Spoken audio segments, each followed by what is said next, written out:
Hey everyone, एक बार फिर स्वागत है आपका अपने यूट्यूब चैनल श्री एकेडमी पर, जहां पर हम सिर्फ पढ़ते नहीं हैं, याद भी करते हैं। तो फ्रेंड्स, जो हमारी यूनिट 6 है उसका टॉपिक है मध्य प्रदेश की जनसंख्या व मानवीय संसाधनों का विकास। क्या टॉपिक है? मध्य प्रदेश की जनसंख्या व मानवीय संसाधनों का विकास, जिसमें हमने कल की जो हमारी क्लास थी, यानी इस टॉपिक की हमारी कल की पहली क्लास थी, उसमें हमने शिक्षा के बारे में पढ़ा था। आज शिक्षा से रिलेटेड ही ये दूसरी क्लास है। क्या पार्ट 2 आया है शिक्षा का। जो हमने कल की क्लास में पढ़ा था, तो हमने देखा था कि मानव विकास कहलाता क्या है, मानव विकास। फिर हमने देखा था इसकी अवधारणा कब आई, साथ ही साथ किसने प्रस्तुत की। फिर इसके बाद हमने पढ़ी थी जो हमारी साक्षरता दर मध्य प्रदेश और भारत की क्या है। फिर इसके बाद हमने कल की क्लास में देखा था, कल की क्लास में जो आपका राष्ट्रीय उपलब्धि सूचकांक जारी किया जाता है शिक्षा मंत्रालय के द्वारा, उसमें हमने अपनी एमपी की रैंकिंग देखी थी, क्या है इसके अनुसार क्या क्या डाटा जारी किए गए। फिर हमने देखी थी प्राथमिक शिक्षा, प्राथमिक शिक्षा इसके अंतर्गत हमने पढ़ा था प्राथमिक शाला या प्राथमिक शिक्षा के अंतर्गत हमने पढ़ा था सीएम राइज योजना को, जो हमारी सरकार द्वारा लाई गई है। आदर्श विद्यालय हमने पढ़े थे, कस्तूरबा विद्यालय और जो आवासीय विद्यालय, इसको हमने पढ़ा था कल की क्लास में। साथ ही साथ हमने पढ़ा था एक परिसर एक शाला, एक परिसर एक शाला। इसके अतिरिक्त हमने जो हमारे एक्सीलेंस स्कूल हैं उनको भी पढ़ा था। ठीक है, फिर इसके बाद कल की क्लास में हमने और क्या देखा था, जो अपनी राष्ट्रीय शिक्षा नीति आई है NEP 2020, इसमें भी हमने देखा था कि हमारी मध्य प्रदेश से रिलेटेड क्या क्या फैक्ट हैं। तो मतलब इतनी सारी चीज़ों को हमने कल की क्लास में कवर कर लिया था MP के प्रोस्पेक्टिव व्यू से। साथ ही साथ आपके मध्य प्रदेश के किसी भी एग्जाम में, यानी मध्य प्रदेश के सभी एग्जाम के लिए यूजफुल रही कल की क्लास। ऐसे इसके आगे आज की क्लास में हम पढ़ेंगे जो अन्य योजना रह गई थी, जैसी हमारी सुपर 100 हो गई, साथ ही साथ मेधावी छात्र संवर्धन योजना, साइकिल। यानी आज जो शिक्षा से रिलेटेड हमारे फैक्ट कल की क्लास में जो रह गए थे, आज हम उन्हें पूरी क्लास में कवर कर लेंगे। तो आज की क्लास भी आपकी कल से ज़्यादा इम्पोर्टेंट रहने वाली है, क्योंकि आज आपका जो शिक्षा वाला टॉपिक है वो पूरा कैसा हो जाना है, कवर हो जाना है। तो आपको इस क्लास को बिल्कुल स्किप नहीं करना है, अंत तक हमारे साथ जुड़े रहना है। तो बने रहिए हमारे साथ। मैं हूँ श्वेता चौरसिया। चलिए अब अपनी आज की क्लास हम स्टार्ट करते हैं। आप लिखिए सुपर 100 योजना, आप लिखिए सुपर 100 योजना। अब हम इसके अंतर्गत पढ़ते हैं क्या क्या इम्पोर्टेंट फैक्ट हैं जो हमें याद रखना है।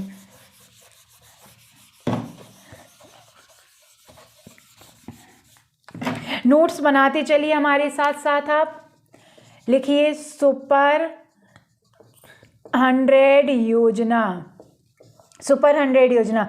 तो इसकी बात हम करते हैं, इसकी बात किसके लिए, तो आपको याद रखना है जो हमारे 10वीं यानी 10th क्लास पास जो हमारे स्टूडेंट रहते हैं, उन्होंने अगर 70% अगर अंक प्राप्त कर लिए हैं, अंक प्राप्त कर लिए हैं उन्होंने, फिर क्या होता है, इसके माध्यम से सुपर 100 के माध्यम से क्या है, एक चयन परीक्षा आयोजित कराई जाती है। चयन परीक्षा इसके माध्यम से आयोजित कराई जाती है। इसमें जो स्टूडेंट सिलेक्ट हो जाते हैं, इस चयन परीक्षा में जो स्टूडेंट सिलेक्ट हो जाते हैं, उन्हें फ्री इंजीनियरिंग सर्विसेज की, मतलब जो आपकी इंजीनियरिंग एग्जाम है, साथ ही साथ या इंजीनियरिंग एग्जाम आपको ये नहीं समझना है कि आफ्टर उसके 12th जो मतलब हमने ग्रेजुएशन कर ली उसके बाद की, ऐसा नहीं है। इंजीनियरिंग एग्जाम जो आपकी JEE वगैरह होती है, इन सब की कोचिंग कराई जाती है। कैसी? फ्री कराई जाती है। फिर आपके जो मेडिकल एग्जाम होते हैं इससे, फिर आपका जो CA का एग्जाम होता है, तो इन सब की आपको क्या कराई जाती है, इन सब की आपको कोचिंग फ्री प्रदान कराई जाती है।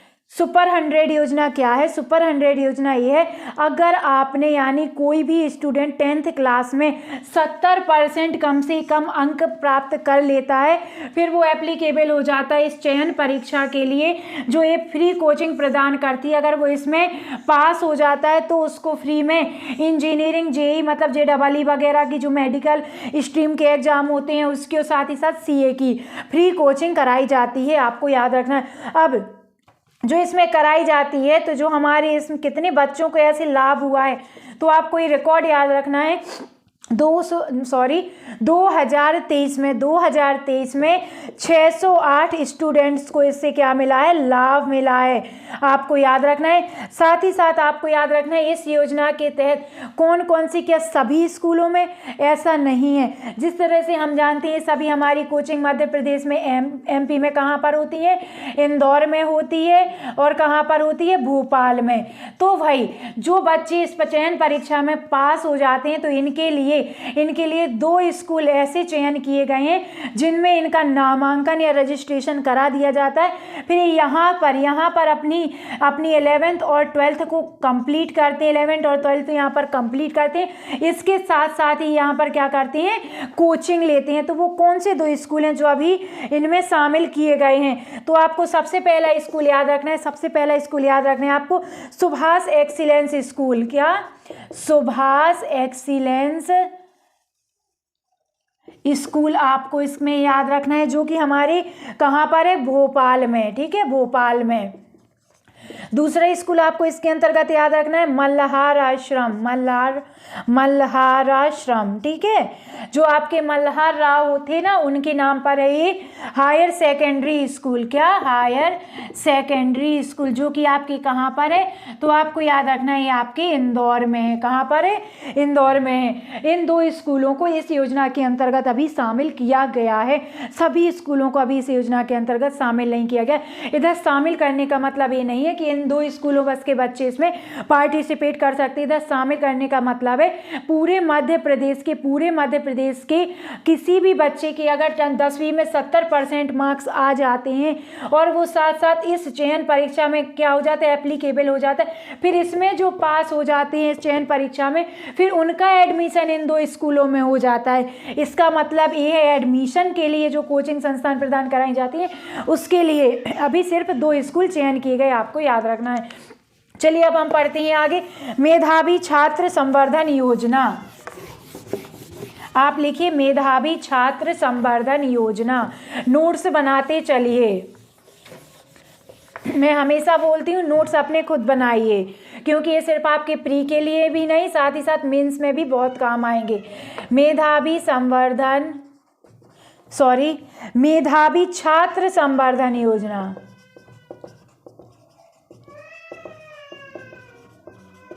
मेधावी छात्र संवर्धन योजना।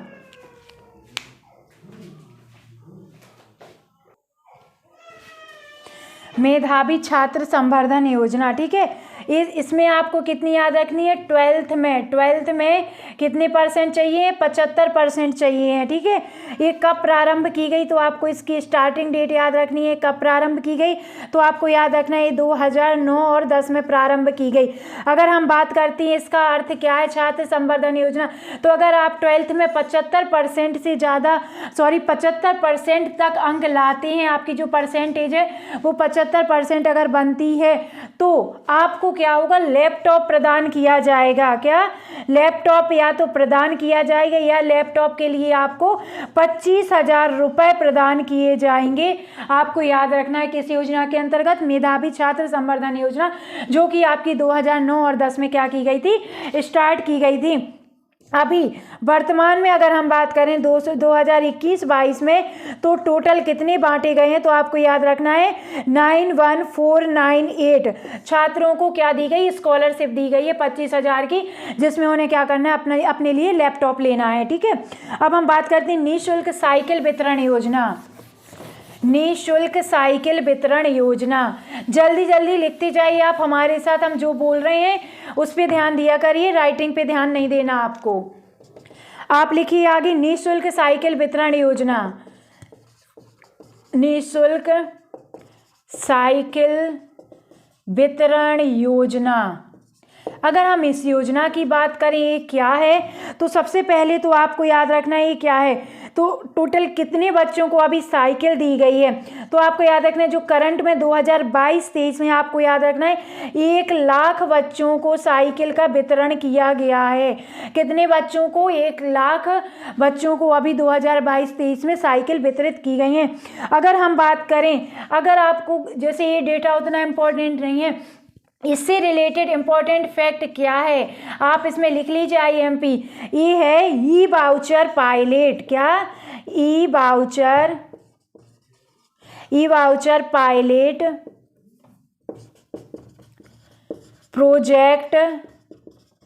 प्रोजेक्ट के रूप में हम बताते हैं ये क्या है। अभी आप लिखिए, इंदौर और भोपाल में शुरू की गई है। अब पहला क्वेश्चन, ई वाउचर पायलट प्रोजेक्ट के रूप में या ई वाउचर पायलट प्रोजेक्ट किस योजना से संबंधित है?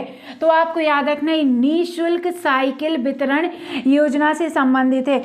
अभी क्या होता था, जो हमारी साइकिल दी जाती थी हमारे स्टूडेंट्स को, तो इसमें क्या किया जाता है, या तो आपको चेक दी जाती थी या आपके सीधे खाते में पैसे आते थे या आपको साइकिल प्रदान की जाती थी। अभी तक यही होता था, लेकिन अब ऐसा नहीं होगा। आपको कोई एक आइडेंटिटी मतलब ई कार्ड दिया जाएगा, ये जाकर के आपको जहाँ से आप साइकिल ले रहे हो वहाँ आपको इसको देना है। तो अभी सिर्फ ये पायलट प्रोजेक्ट के रूप में शामिल किया गया है, इसको अभी पूर्णतः लागू नहीं किया गया है।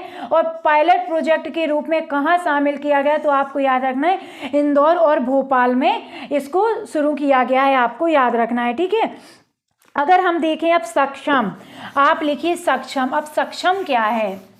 आई थिंक आप इसके नाम से भी समझ रहे होंगे कि इसमें आपको क्या करना है, इन्हें सक्षम बनाना है। ठीक है, जो हमने कौशल पढ़ा था ना, वही है स्किल डेवलपमेंट। ठीक है, तो सक्षम क्या है? सक्षम, आप लिखिए सक्षम है ये 4 वर्षीय प्रशिक्षण, यानी आपको 4 वर्ष ट्रेनिंग दी जाती है, प्रशिक्षण आपको दिया जाता है निःशुल्क। किसके लिए प्रशिक्षण दिया जाता है और कहाँ पर?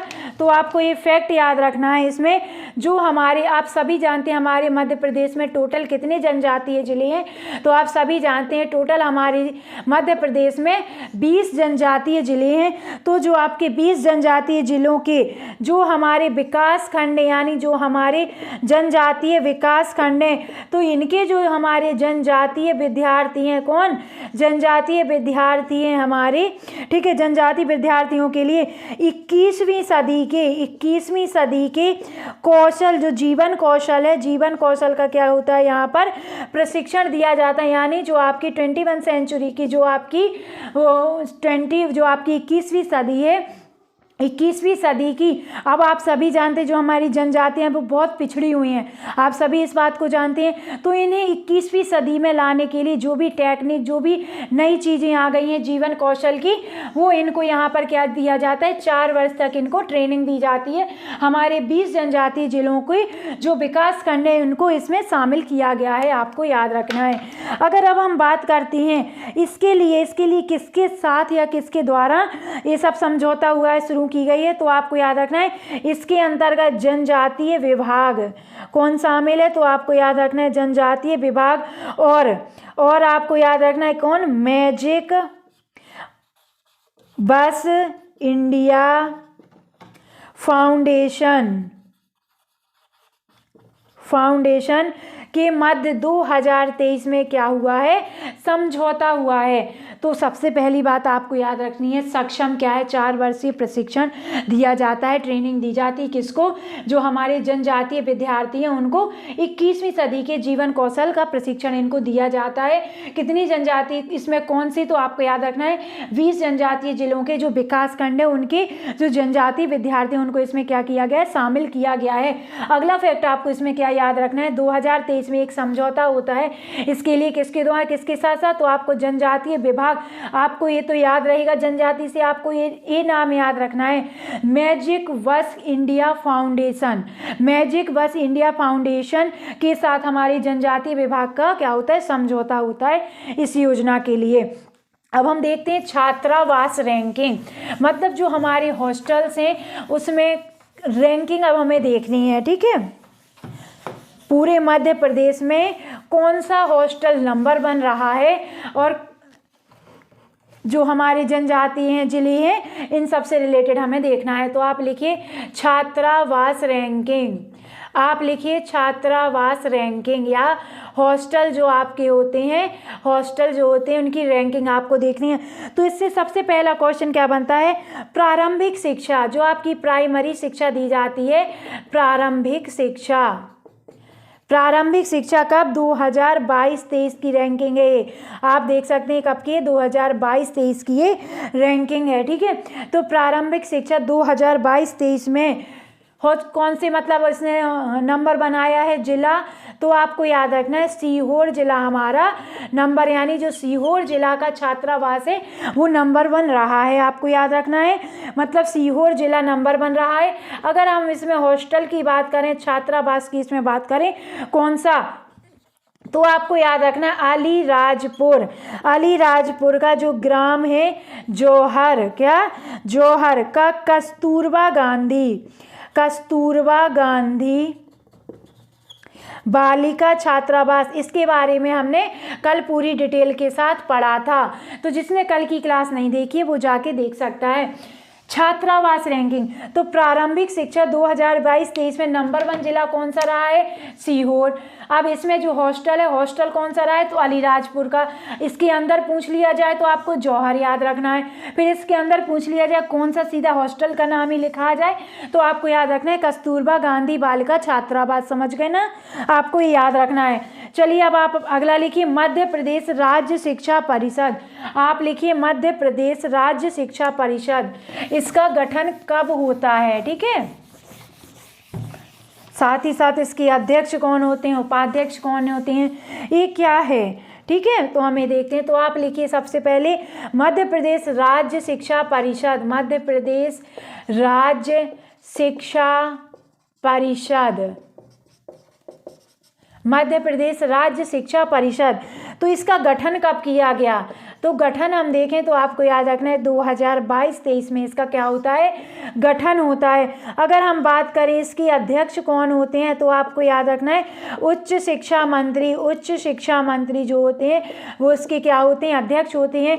अगर हम बात करें उपाध्यक्ष की, उपाध्यक्ष की, तो आपको याद रखना है जो उच्च शिक्षा का सचिव होता है, उच्च शिक्षा के जो सचिव होते हैं वो क्या होते हैं, इसके उपाध्यक्ष होते हैं। अगर हम बात करें सदस्य की, तो जो प्रदेश के यानी हमारे मध्य प्रदेश के जितने भी आपके यानी विभिन्न विश्वविद्यालयों के कुलपति हैं वो इसके क्या होते हैं, सदस्य होते हैं। मध्य प्रदेश राज्य शिक्षा परिषद जिसका गठन होता है 2022-23 में, इसके अध्यक्ष कौन होते हैं अगर पूछ लिया जाए, मध्य प्रदेश राज्य शिक्षा परिषद का अध्यक्ष कौन होता है, तो आपको याद रखना है उच्च शिक्षा मंत्री, उपाध्यक्ष सचिव उच्च शिक्षा मंत्री। साथ ही साथ सदस्य पूछा जाए तो जो प्रदेश के जितने भी हमारे प्रदेश के विभिन्न विश्वविद्यालयों के कुलपति इसके क्या होते हैं, सदस्य होते हैं, आपको याद रखना है। अब बात करते हैं हम नॉलेज कॉरिडोर। नॉलेज कॉरिडोर क्या है, नॉलेज कॉरिडोर आप लिखिए नॉलेज कॉरिडोर। तो नॉलेज कॉरिडोर क्या है भाई, तो नॉलेज कॉरिडोर का सबसे पहले तो हम देखते हैं उद्देश्य क्या है।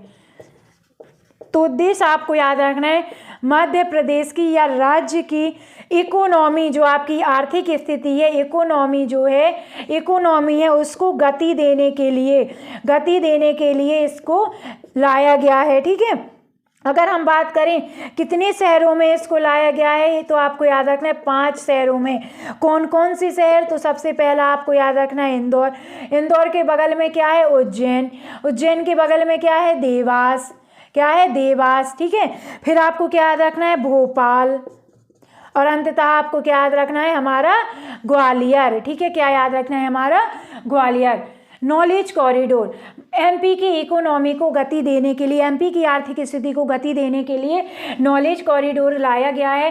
किन शहरों में, सभी शहरों में तो बिल्कुल नहीं, मध्य प्रदेश के टोटल 5 शहरों में ये लाया गया है। तो कौन कौन से, तो इंदौर, उज्जैन, देवास, भोपाल और ग्वालियर आपको याद रखना है। आपको क्या याद रखना है, इंदौर, उज्जैन, देवास, भोपाल और ग्वालियर। ठीक है, अब हम बात करते हैं इसमें क्या है, तो इसमें क्या है, ये नॉलेज कॉरिडोर है क्या, तो आपको याद रखना है जो रिसर्च स्किल डेवलपमेंट है, क्या है हमारा रिसर्च स्किल डेवलपमेंट और इंडस्ट्री, जो हमारे उद्योग हैं, इंडस्ट्री के नए केंद्र, क्या नए केंद्र तैयार करना है। ठीक है, हमारे नॉलेज कॉरिडोर का एक काम है। ठीक है, इसमें किसके अंतर्गत, रिसर्च, स्किल डेवलपमेंट और इंडस्ट्री के नए केंद्र तैयार करना है। ठीक है, देश का पहला ह्यूमन कैपिटल बैंक, इधर हम राज्य की बात नहीं कर रहे हैं कि मध्य प्रदेश का, ये हमारे पूरे भारत देश का पहला ह्यूमन कैपिटल बैंक है।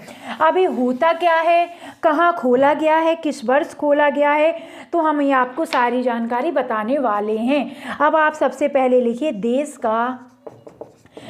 का पहला ह्यूमन कैपिटल बैंक। ठीक है, ये कब खोला गया है, तो आपको याद रखना है 2023, महीना आपको याद रखना है मार्च, यानी आने वाले अगले महीने मार्च में इसको 1 साल हो जाएंगे। ठीक है, तो आपको याद रखना है मार्च में इसको खोला गया है। हम बात करें इसमें क्या है, तो जो हमारी 18 से 35 वर्ष के 10वीं पास, जो हमारे 10वीं पास युवा हैं, 10वीं पास हमारे क्या है, युवा हैं, तो युवाओं को पहले क्या है, प्रशिक्षण यानी ट्रेनिंग दी जाती है। फिर इन लोगों को क्या है, गारंटेड यहाँ पर जॉब दी जाती है। क्या है, गारंटेड यहाँ पर जॉब दी जाती है। देश का पहला ह्यूमन कैपिटल बैंक कहाँ खोला गया है, किस वर्ष खोला गया है, 2023 में मार्च में ये खोला गया है। आपको याद रखना है हमारे मध्य प्रदेश में खोला गया है। अगर हम जिले की बात करें तो आपको याद रखना है हमारे सुजालपुर में इसको खोला गया है। कहाँ पर, सुजालपुर में खोला गया है। इसके अंतर्गत क्या होता है, तो इसके अंतर्गत जो हमारे 18 से 35 वर्ष के 10वीं पास युवा रहते हैं, तो यहाँ पर इनको ट्रेनिंग दी जाती है। उसके बाद इनको यहाँ पर क्या किया जाता है, गारंटेड यहाँ पर इनको जॉब दी जाती है। आपको याद रखना है देश का पहला ह्यूमन कैपिटल बैंक। ठीक है, चलिए अगला लिखिए आप, युवा सेल। अब युवा सेल क्या है, युवा सेल। ठीक है, आप लिखिए युवा सेल। युवा सेल क्या है, तो युवा सेल क्या है, इस सबसे पहले हम बात करते हैं इसको कब प्रारंभ किया गया, तो आपको याद रखना है 2023 में। इसका उद्देश्य क्या है, उद्देश्य क्या है, अगर हम इसके एम की बात करें, क्यों इसकी ज़रूरत पड़ी, तो आपको याद रखना है जो हमारे विश्वविद्यालय हैं, क्या है, हमारे विश्वविद्यालय और जो महाविद्यालय हैं, क्या, विश्वविद्यालय और जो हमारे महाविद्यालय हैं, इनके जो युवा हैं, युवाओं के मध्य सकारात्मक यानी पॉजिटिव एवं आदर्श वातावरण को क्या करना है, यहाँ पर निर्मित करने हेतु जो हमारे विश्वविद्यालय हैं, महाविद्यालय हैं, इनके युवाओं के मध्य सकारात्मक एवं आदर्श वातावरण निर्मित करना हमारे युवा सेल का क्या है, उद्देश्य है, जो 2023 से प्रारंभ किया गया। आपको याद रखना है कब से, 2023 से इसको क्या किया गया है, प्रारंभ किया गया है।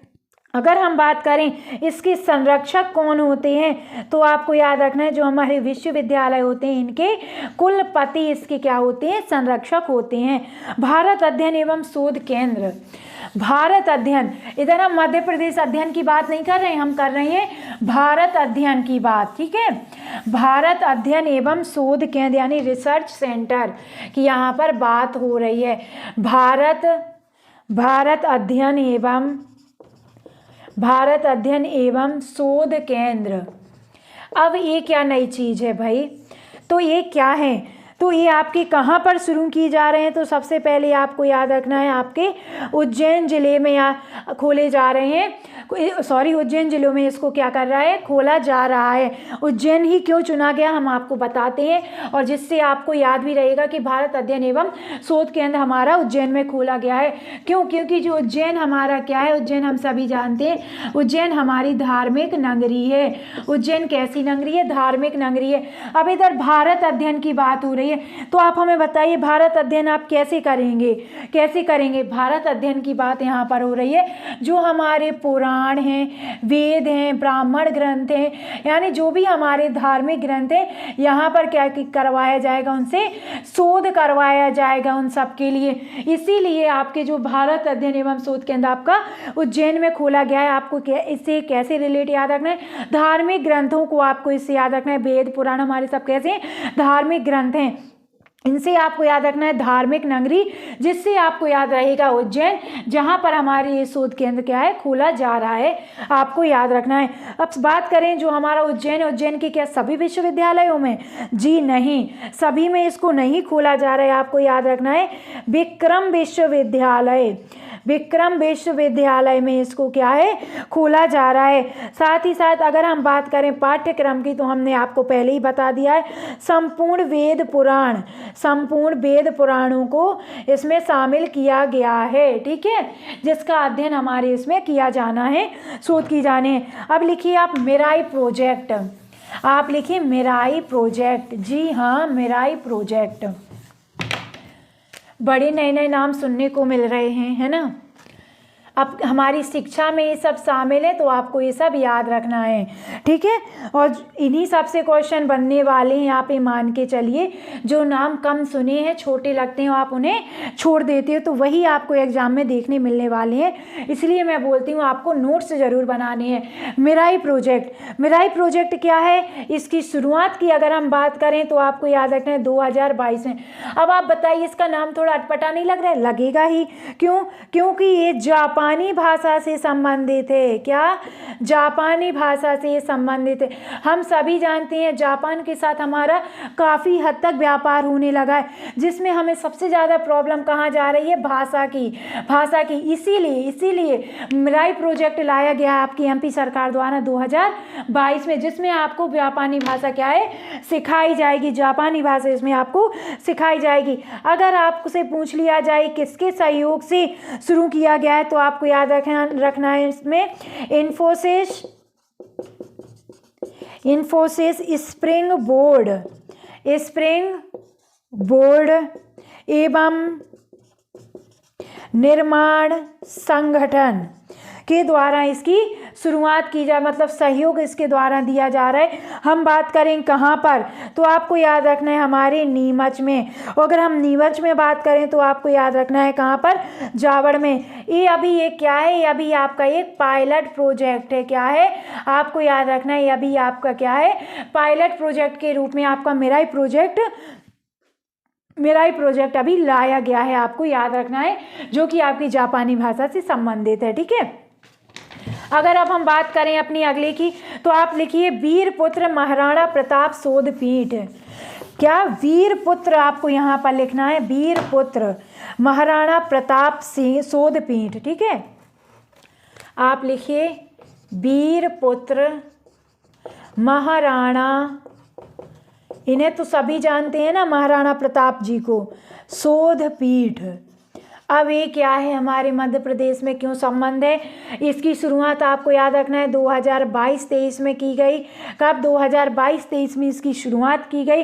कहाँ पर की गई, तो हमारा जो BR अम्बेडकर, क्या, BR अम्बेडकर सामाजिक, क्या है, सामाजिक विश्वविद्यालय है, सामाजिक विश्वविद्यालय में इसकी शुरुआत की गई, जो कहाँ पर है, महू में है। वीरपुत्र महाराणा प्रताप शोधपीठ 2022-23 में। अगर हम विश्वविद्यालय की इसमें बात करें, तो विश्वविद्यालय आपको इसमें याद रखना है BR अम्बेडकर।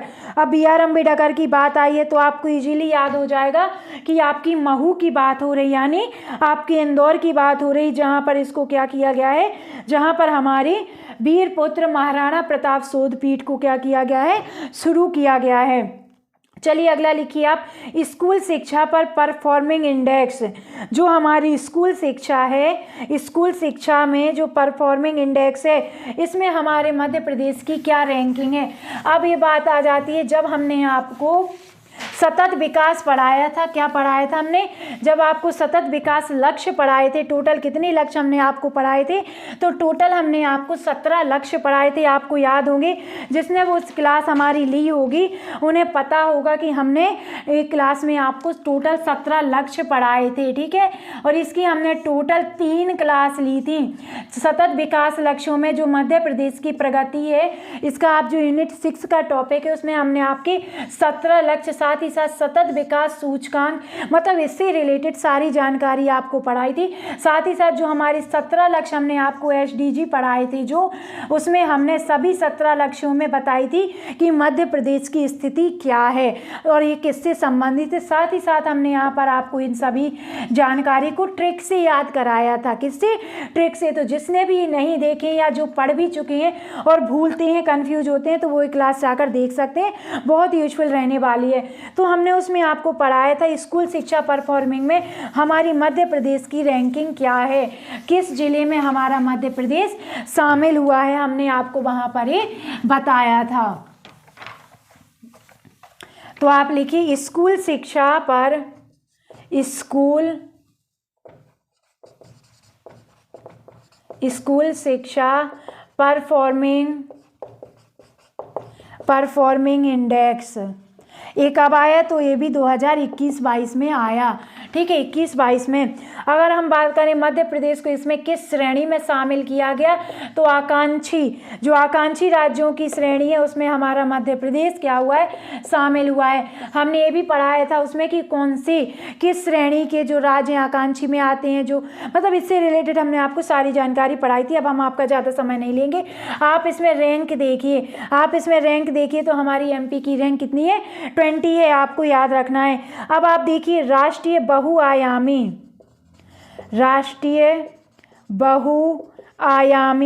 गरीबी सूचकांक, हमने ये भी आपको पढ़ाया था। ठीक है, 2023 जो जारी किया गया है, इसमें ये हमें क्यों पढ़ना है? इसलिए पढ़ना है इसमें क्योंकि जो मध्य प्रदेश के जो क्लास 8th तक के जो स्कूल हैं, माध्यमिक शालाएं हैं, जो हमारी इसमें जो हमारे बच्चे पहुंचते हैं, जो हमारे छात्र पहुंचते हैं, उसमें हमारे मध्य प्रदेश की कौन सी रैंकिंग आई है? तो उसमें हमारे मध्य प्रदेश की 7th रैंकिंग है। 7वें पायदान पर हमारा मध्य प्रदेश है। राष्ट्रीय बहुआयामी गरीबी सूचकांक का मतलब इधर इसलिए शामिल किया गया है क्योंकि इसमें सभी तरह के इंडेक्स को जारी किया गया था, जिसमें एक पॉइंट ये भी था कि जो आपका क्लास 8 तक जितने भी आपके राज्य थे, तो माध्यमिक शाला तक पहुंचने वाले बच्चे या जिनका रजिस्ट्रेशन होने वाले जो बच्चे होते हैं उनको प्रदान किए गए हैं। तो उसमें हमारे मध्य प्रदेश की रैंकिंग कितनी आई है? तो आपको याद रखना है 7वीं रैंकिंग आई है, उसमें जो 8th क्लास के बच्चे स्कूल में पहुंचने लगे हैं। इस बार जो हमारा शिक्षा का बजट रखा गया वो कितनी का रखा गया? तो आपको याद रखना है 38,375 करोड़ का हमारा एजुकेशन बजट रखा गया है। साथ ही साथ राष्ट्रीय उपलब्धि सर्वेक्षण में हम बात कर रहे हैं यहाँ पर राष्ट्रीय उपलब्धि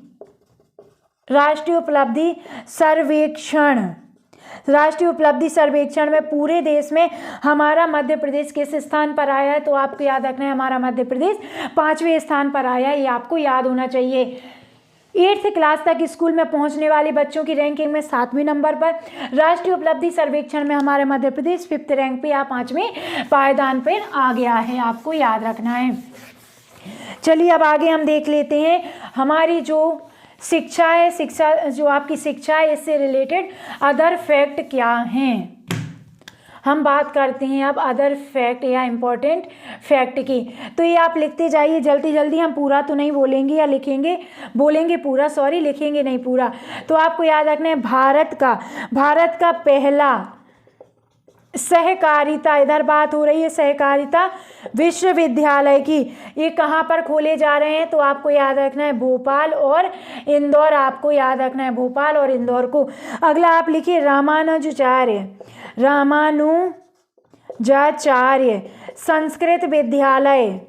क्या? संस्कृत विद्यालय कहाँ पर खोला जा रहा है? कहाँ पर? तो आपको याद रखना है रीवा में। जो संस्कृत विद्यालय है, जब हमने आपको पढ़ाया था, जो आपकी मध्य प्रदेश की आर्ट एंड कल्चर में हमने आपको पढ़ाया था, उसी तरह से अब जो रामानुजाचार्य संस्कृत विद्यालय वो मध्य प्रदेश में कहाँ पर खोला जा रहा है, तो आपको याद रखना है रीवा में खोला जा रहा है। अगर हम अपना अगला फैक्ट देखें तो मध्य प्रदेश का दूसरा, हम बात कर रहे हैं इधर दूसरा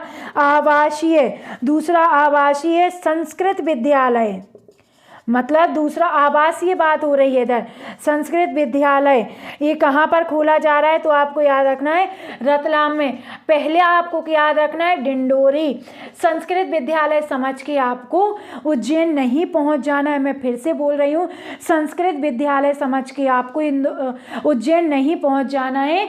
इधर बात हो रही है आवासीय संस्कृत विद्यालय की, जो पहला आपको याद रखना है डिंडोरी में खोला जा चुका है, दूसरा कहाँ पर खोलने की तैयारी चल रही है, रतलाम में। कहाँ पर? रतलाम में।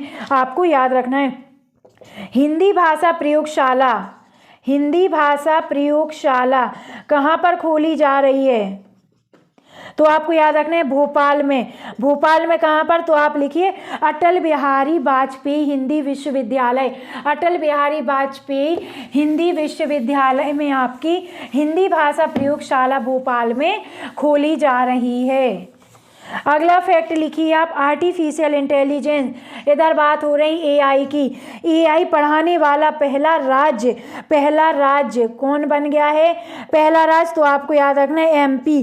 कहाँ पर? तो स्कूलों में एआई आर्टिफिशियल इंटेलिजेंस पढ़ाने वाला पूरे देश का पहला राज्य कौन सा है, तो आपको याद रखना है हमारा मध्य प्रदेश है। कौन सा राज्य है? मध्य प्रदेश है। अगर हम बात करें एमबीबीएस की शिक्षा हिंदी में कराने वाला पहला राज्य, तो आपको क्या याद रखना है हमारा एमपी है, हिंदी में ये करा रहा है। ठीक है, प्रदेश की पहली पहली की बात हो रही है यहाँ पर, पहली की साइकोलॉजी साइंटिफिक लैब कहाँ पर खोली जा रही है, तो आपको याद रखना है भोपाल में। कहाँ पर? जो आपकी उच्च शिक्षा संस्थान है वहाँ पर, उच्च शिक्षा संस्थानों में आपकी साइकोलॉजी साइंटिफिक लैब खोली जा रही है। अगर हम अपने अगले फैक्ट की बात करें, अगला फैक्ट क्या है हमारा, तो अगला फैक्ट आपको याद रखना है प्रदेश का पहला ग्रीन विद्यालय प्रदेश का।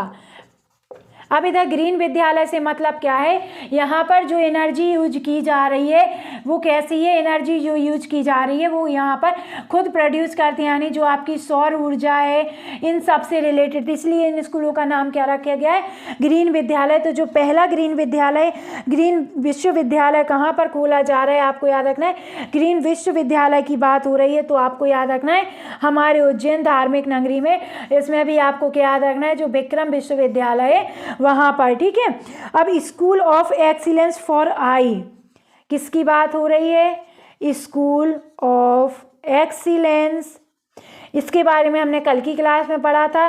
फॉर आई, आज हम देख रहे हैं आई के लिए ये कहाँ पर खोला जा रहा है, तो आपको याद रखना है एमजीएम मेडिकल कॉलेज।